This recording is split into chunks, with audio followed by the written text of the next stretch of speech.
صبر مایوسی کی وہ قسم ہے جسے خوبی کا انعام دے دیا گیا ہے۔ صبر صرف اس لا علمی کا نام ہے کہ کیا کرنا چاہیے۔ کوئی فلاسفر ایسا نہیں گزرا جو دانت کے درد کو بھی صبر سے برداشت کر سکے۔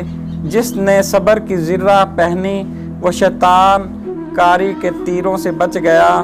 صبر کا دشمن لالچ ہے۔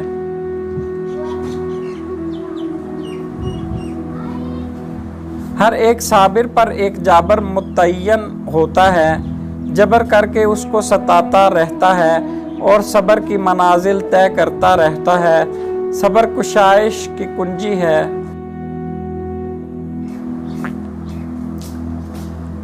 روزہ نصف صبر ہے اور صبر نصف ایمان ہے۔ مصیبت میں بے صبری دوسری مصیبت ہے۔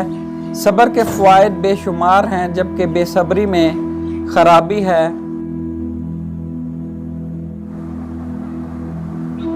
اگر لوگوں کو صبر و تحمل کی عادت ہو جائے اور وہ واقف ہو جائیں کہ صبر کا پھل کتنا میٹھا ہوتا ہے تو انسانی زندگی ہزار تلخیوں اور نامرادیوں سے پاک ہو جائے۔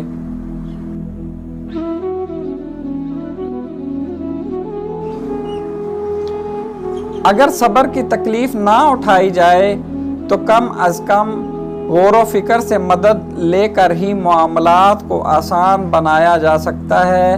یہ کبھی بھی نہیں ہوا کہ صبر کا پھل کڑوا ہو۔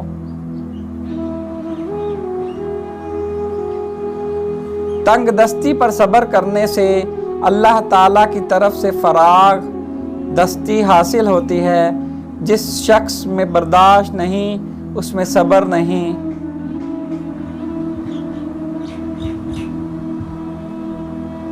بعض اوقات صبر کرنا بے شمار پریشانیوں سے بچا لیتا ہے۔ ہر تکلیف اللہ تعالیٰ کی طرف سے ہوتی ہے اور جو مصائب پر صبر کرتا ہے اللہ تعالیٰ ضرور اسے اس کا اجر دیتا ہے۔